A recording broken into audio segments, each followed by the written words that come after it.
the Illinois state primary. Look, we have to focus on this because it's reaching down to the wire, especially in regards to the governor's race. It's a tight race between right now Chris Kennedy, Illinois State Senator Daniel Biss, and J.B. Pritzker. Gentlemen, I want to open this floor and get your thoughts on at least the candidates, what they're fighting for, and the reality of which of these three can actually get the nomination to become the Democratic candidate. Daniel? So I think we got a very interesting race. I think the governor's race was much closer than I ever expected. Yeah. I think it's any Kennedy, Pritzker, Biss, any of them could win. I think there is still a advantage going into Pritzker, but I haven't kind of been able to truly evaluate the latest revelations with his offshore accounts that have just come out, how much that's going to affect people, because I know before I mentioned a while back that if he had one more big reveal that could affect him, and I'm just not sure exactly what effect it's had. So if on the 20th or the 21st, if I woke up and let's say I slept through all of Election Day and someone said Pritzker won, or they said Kennedy won, or they said Biss won, I would be equally unsurprised. Right. So, all right, Paul? Yeah, I was going to say the exact same thing about Pritzker. I'm not sure how much that's going to affect his race. I thought it was interesting. I just noticed the Chicago Tribune is endorsing Chris Kennedy for the Democratic gubernatorial race. I don't know. I really want to see Biss do well. I'd like to see Biss win it. But I haven't seen any recent numbers that show him moving drastically in the polls, but it is very close. The interesting thing for me is the lack of polls. I mean, usually with primaries, we see a ton of polls, which says something to me, because who does the polls? Normally, large wealthy corporations, mainly news. Corporations that are owned by larger corporations, which are owned by, it's the... Which in turn own the news. So it's important to note that this kind of reminds me a little bit of the 2016 primaries in regards that when it came to polling data between Secretary of State Hillary Clinton and Senator Bernie Sanders, very rarely would the polling data match. I mean, I remember one time where it stated that Hillary Clinton was going to win Michigan and Wisconsin, but instead it went to Bernie Sanders, and everyone was like, "Well, we didn't expect that to happen. We didn't expect senators to win." And all the data wasn't adding up, and so I'm seeing a similar case here in Illinois, and I just want everyone also to know that some of the polling data that I have seen, it stated that 31% of the state is still undecided between Pritzker, Kennedy, and Biss. Well, there's another thing that I wanted to mention with the previous polls that came out. Yeah. So I always have an issue. I always look at the methodology of the polls. Methodology of a poll is more important than the poll itself. Because it tells you how people are being picked, who is ostensibly getting picked. And for a lot of these polls, it's long-term, highly likely Democrats contacted by landline. And Biss is targeting millennials, people that are younger, people that aren't traditional voters, people that weren't old enough in many cases to be long-term Democratic voters, people who don't vote regularly, and people, again, who are younger, which is all that entire group of people that Biss has targeted are exempted from those polls. So when I see those polls, all it tells me is, to an extent, how strong Pritzker is against Kennedy, because their demographics are. It's very, again, going back to Kit said, it's very similar to Hillary and Bernie, in that Bernie got people that were younger, she got people that were older. The same is true of Kennedy. Kennedy seems to get the more left-leaning, older, like boomer type population that likes progressive ideas and things to do. And Pritzker, and this is in a very large sense stereotyping the overall results, because it's not every single person. Right. And Pritzker's getting the more standard, regular voting, long-term voting, Democratic people. And so what I'm curious about, and I've seen when Our Revolution did their poll, we had their poll conducted, I forget who they had it conducted by, and they included the youth and factoring in unlikely voters. he was very close to first place. It's the poll that brought him into second place. And then they did that poll like a week ago, which, again, went back to not talking, only doing landlines, doing people that were older. So, of course, he did a lot worse than that. So I think that it's going to come down to, I think the numbers of people that are going to come out for Pritzker are pretty solid, pretty predictable, similar with Kennedy. If Biss can actually, on Election Day, turn out a large amount of youth, and remember, we have same day of registration, so you can bring a friend who isn't registered to vote, and I'm sure people are going to do that. If that turnout happens, and it happens in a large enough way with large enough numbers, I wouldn't be surprised if he won. It'd be a similar kind of effect that what happened in Michigan with Sanders. Right. I don't know if it's going to happen. Right. But if it does, I would give him the advantage. You know, with Pritzker and all the stuff that's coming right now about his offshore accounts and any other scandal that's going to probably come out pretty soon, I don't think he has this in the bag all the way. I think if anyone is to take it, it would probably be Chris Kennedy, just because he's kind of stayed out of the whole having a scandal. I mean, he's said some dumb things on the campaign trail, especially in regards to, you know, some sort of compliment he gave to Bruce Rauner, but I think it was taken out of context. But with J.B. Pritzker, the thing is, a lot of people, especially downstate Illinois, they hear that name and it's a Cook County Democrat. Same thing for Kennedy too. It's another Cook County Democrat. But I think same for Biss. Of course, same for Biss. But it seems that the outreach though for Pritzker and his campaign, it's not as strong for most of Illinois. It seems that there's a little bit of a pushback. Most of the Democratic candidates are really pushing for Cook County. Yeah.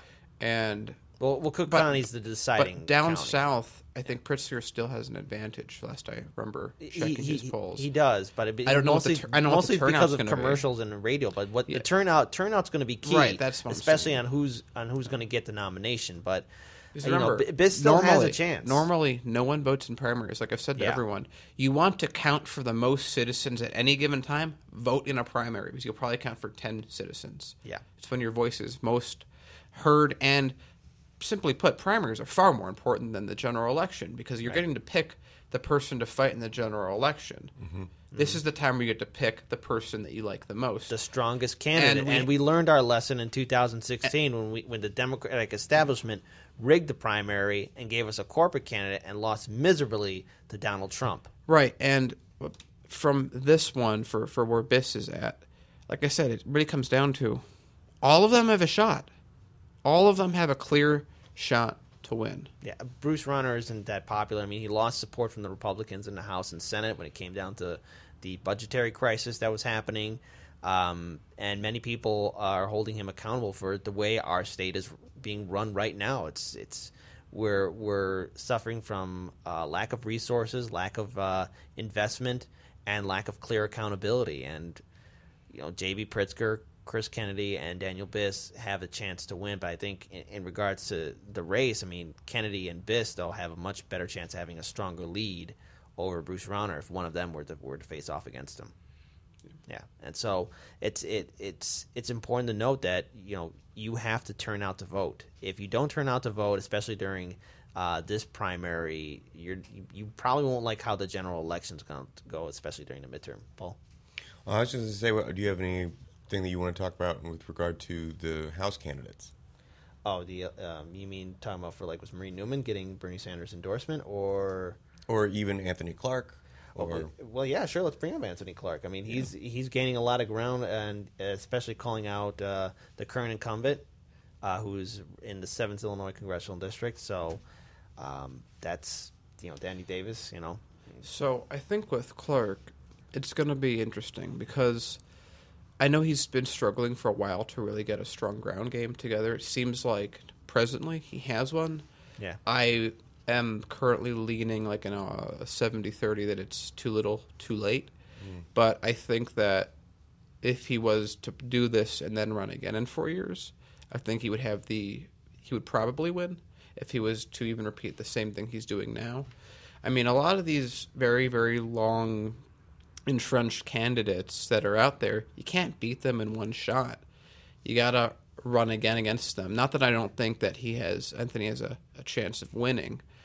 I think he does, but I think that he doesn't have the same. It's different. We were just talking about with Biss, Pritzker, Kennedy, how that's a real toss-up. I think that there's a clear advantage that goes to Danny Davis. Yeah, but then also there is the aftermath of 2016 to where people are tired of the Democratic establishment, and we have groups like Brand New Congress, Our Revolution, and Justice Democrats, each in their own right, stepping up to try and reform and have progressive candidates take out these established Democrats that, for the most part, vote in favor of the banks, vote in favor of Wall Street, and are bought by the top 1%. Yeah, but I would say with first you have the district itself that he's in. From what I understand, he's actually done a very good job of getting Oak Park to like him. I'm not exactly sure. I don't have any numbers for that, but just driving around there, his lawn signs are very prevalent.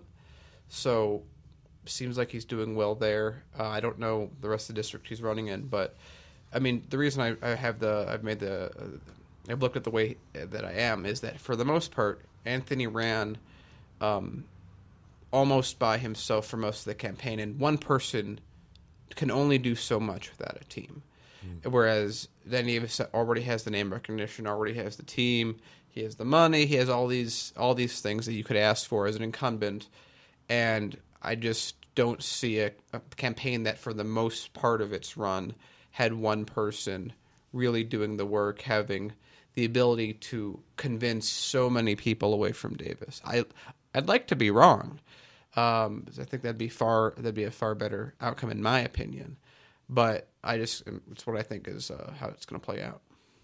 Well, we'll see how that race turns out. And let's not forget that there's also a few other congressional races that are happening all across here in Illinois, especially, let's not also forget the Illinois Attorney General race as well. I mean, that race has got about I have no idea who's 9 candidates. Win. I have no idea who's going to win it either, but it's probably going to be to the candidate that's been out there the most, probably has the most campaign ads playing, most signs out there, and probably the most recognizable name.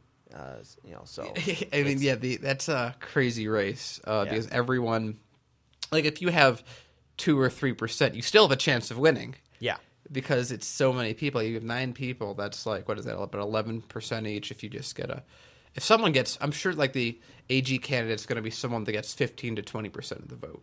Yeah, which is ridiculous. But it's I have no idea how that race is going to turn out. We have no idea how the governor's race is going to turn out. I think for some of the state seats, you have like Marie Newman. It's actually a congressional seat. She was a congressional seat. Yeah. But the 3rd Illinois congressional district. I think the one that we do know who's going to win is Chuy Garcia is going to win that seat. I mean, he got the endorsement of Bernie Sanders. He got Our Revolution. He has everyone backing him. So I think that's the one where we can say, Chuy Garcia has it. I would be more surprised if he lost that race than almost any other race that we've covered. Right. I think it's very clear that Chuy's going to take it all the way. But in the race between Congressman Dan Lipinski and Marie Newman, it's actually getting pretty tight because he has like 43%, she has 41% so far. And remember, those polls. Remember, all these polls, if they're conducted they do landlines, which just completely skews the voter turnout of who's going to actually make a choice because of the vast difference of progressives that are younger, the huge percentage of younger progressives that exist that don't get counted because they don't have landlines. Yeah, and let's not forget, Dan Lipinski has a long record of voting in favor with his friends in the Republican Party than ever standing true with his progressives, or ever standing true with any progressive values, or voting in favor with the Democratic Party, because he has a track record of being anti-abortion, and he's voted on a lot of harsher policies as well. So, and then I think for the 7th, it seems like Wolf has been. No, that's for the 5th. It's for the 5th. Yeah. Right. Yes. Seems like Wolf's been knocked out. We haven't seen any activity from his campaign. His social media account has been in silent mode. In silent mode, blackout. And he said his campaign office is just recently, one of the Twitter accounts that has been following Ben Wolf's campaign for a while actually did a photo in front of his campaign office lights off. Nobody's there. We are still kind of some contacts are still reaching out to us about Ben Wolf. We want to do a better, once we get more information, then we want to give you guys a much more further story about it because the man is a systematic liar. So right off the so just it's going to require more data and more research, but he's lied about everything. So we have, but we have remaining in that race. We have remaining in that race is Samina Mustafa, Steve Schwartzberg, and then Mike Quigley, who is the current incumbent. So those are the three real power players left to get the Democratic nomination. Now with Wolf, I mean, I don't know how many people are still going to vote for Wolf. I think that he's been. I think his campaign is done. Yeah, and but, so the point I want to make with it though is people that were going to vote for him. They're probably going to go to, I would estimate, both the other candidates. But I think Samina. She has the support of the Justice She Democrats. has the strongest ability to pull them. So from her point of view, from her campaign, I'm sure this is very nice because it increases her chances. And plus, she made a statement about Ben Wolf's activities as well, which is on point. I mean, yeah, but I'm saying that she probably will get the lion's share of what's left, what they have to do, and so we're gonna see how it turns out. I'm curious to see who gets votes. Yeah, for the 5th Illinois Congressional District, I think definitely because we're actually in the 5th Illinois Congressional District, so. It's really speaking to you live from the 5th Congressional District here at Q4. Yes, exactly. Well, we'll know what the outcomes of all of these races are next week. Yeah, March 20th will be the day. So, I really wish because I know we got to top off this. We have about a minute left for this segment. We need to bring back. We need to actually enable gambling on political races because I've seen what that does in Europe, and they care about politics because it'll help them get better odds. Oh, so that is an interesting point of view. Well, then let's do it. Come on, let's push forward. Let's go, everyone. Let's make gambling legal here in Illinois. Let's gamble on election races. Because it's like do you know how many people are going to try and rig it? It's every 2 years. It's like people that get into fantasy football know a lot about football because they're in fantasy football leagues. Exactly. So gamify it.